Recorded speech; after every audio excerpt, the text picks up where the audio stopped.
Good afternoon from Medina Jumairat, Dubai. Very pleased to welcome Ms. Julie Mallon from Nurture to Sleep. We are ESGB now, so we usually talk a lot about and cover environment, but that's because the trend of the market.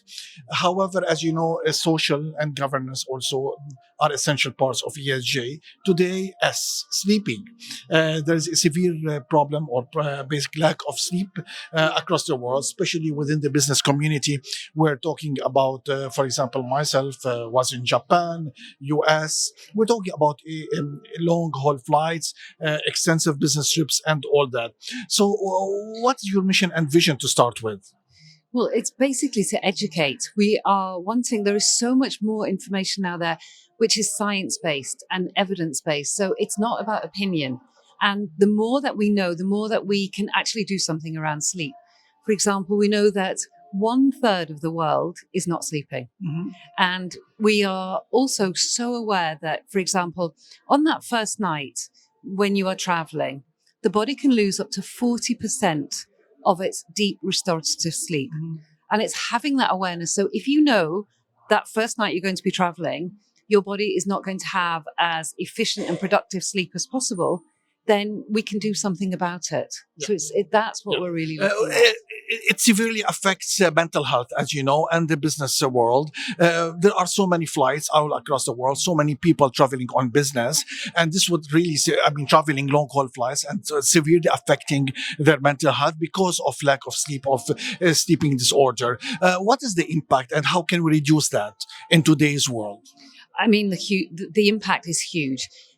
We know that the science is telling us, for example, if we sleep for 4 hours or less that night, Mm-hmm. our body drops its anti-cancerous cells by up to 70%.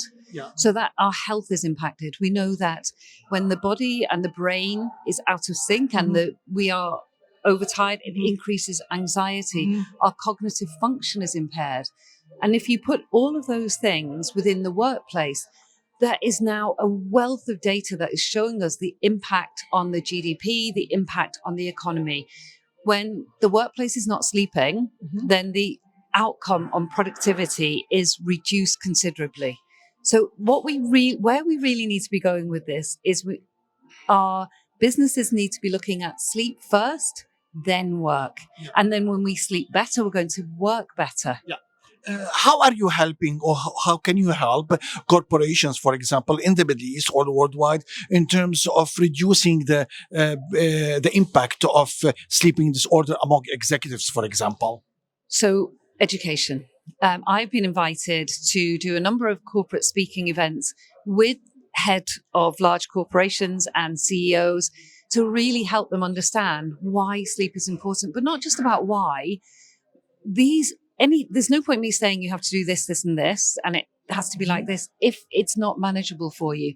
So it's about looking at the preparation before you travel, for example, so you're going to be your most efficient when it comes to being in the workplace. Yeah. So education is really critical, but it's also bringing the science to the workplace and working with these companies to see how they can implement different things, such as, like one company I was working with, they started to implement a new piece of software that did not allow their employees to access their email after a certain time in the evening. That's big. Yeah.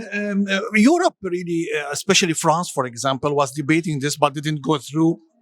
Yeah. It did it. So do you think that this could be possible? This would help in this regard? The studies are showing us that it is actually helping because the productivity is so much better and the science is there. You know, years before we would have all these things, but we weren't quite sure of whether it was working, whether it was not. But the studies are really there now and showing us about the outcomes. So yes, certain things like the software. Yeah. What else can we, for example? So other things like in America, for example, there's one particular company who was incentivizing with money for their staff in that every hour extra that they got to sleep, they got $1. Wow. So that is and then what we're doing here is we are really looking at the culture of the company. Yeah. And when it comes from top down, Yes. then we're prioritizing sleep. And so your employees are going to be, their outcome is going to be much better in terms of their productivity. But it has to come from the top. It has to come from the leaders. Do you think that, do you foresee any policies in this regard, for example, or for example, among the regulators or business communities to start adopting some guidelines in this regard or any framework? This is a really interesting question because we've known historically where there has been other policies and big events such as the wearing of the seatbelt campaign, the food campaign of 5 fruit and 5 vegetables. We need a campaign now for better sleep. And there is so many governments talking about it, but we just need to get them beyond the talking and to actually do something. And Dubai, which is the most amazing country in wanting to do things first, I really think that Dubai could be a leader in creating these policies. Okay, jet lag. So many flights from the UAE or from the Middle East to the US or to Australia or anything that are very super duper long. We're talking about 16, 18 hours long. How can we basically curb the impact of jet lag on executives, and how can we reduce that? So what we've got to first of all recognize is exactly what jet lag is. So jet lag, was with the invention of jet travel, and we got jet lag. Jet lag is basically where our brain is in one place and our body is in the other, and we need them to be synchronized in order to have the best sleep, the most efficient sleep. We can definitely if possible, it's much better we prepare before we go on the flight, so 3 or 4 days before, and look at light. Light is the most significant factor in terms of transitioning onto the time zone of where we are. So, for example, if we are traveling east, then we're looking at light at a certain time of the day, as opposed to if we are traveling west, we need to be looking at light in the evening. So west, if we are traveling east, we want light in the morning, light exposure in the morning. But it's not light exposure through a window if we can. It's getting out there for a couple of minutes. So basically, there's 3 things that we can do to really help with our travel and jet lag. And not just with travel, but every day. First thing, we know that sleep is very dehydrating. We know that traveling is dehydrating. So drink enough on your flight. That's a really important one. When you arrive in your destination, have between 6 and 900 mils of water to hydrate. Okay. Other thing is get outside, natural light. Okay. And then the third thing is movement, some kind of stretching for 3 or 4 minutes, because this then prepares your body in the morning for your sleep that night. So sleep starts from the minute we wake up in the morning. That's when it starts. It's not at bedtime. And of course, the most important factor here is reduce our exposure to devices. Devices are killing our sleep. Okay.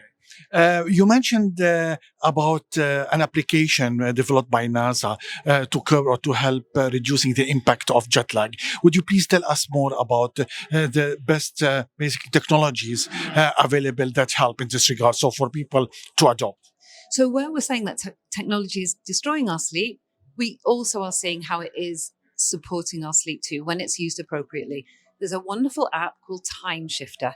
Time Shifter. And this really enables you to put in when you're going, all about your sleeping habits. It tells you when to eat, when to sleep, when to have caffeine, for example. So little and often is the best time in terms of caffeine. But this app was created by people from NASA. And if we're looking at NASA, according to NASA, the perfect nap duration is 26 minutes. And again, this is all based on science. So definitely Time Shifter is something that we could look at. There's 2 other apps, but you've got to look and work at what's the best app for you. But certainly as of the science that's available to us today, Time Shifter is really helpful. My last question, back to the Middle East. Are we going to see any campaign in this regard? What's next step for your company? So if we're looking at the region, we know that Saudi Arabia, for example, Saudi Arabia is in the top 3 for the worst sleep-deprived countries in the world. And this country is so exciting where they're really moving forward. And I think there's a really wonderful opportunity for people within this region, be it Saudi or be it Dubai, to really put sleep first and sleep on the market. And that's certainly what I am trying to do. Mrs. Julie, thank you very much for being with us today. It's a pleasure. Thank you so much for the opportunity, and I hope everyone gets a lot more sleep. Thank you very much. Thank you. Thank you.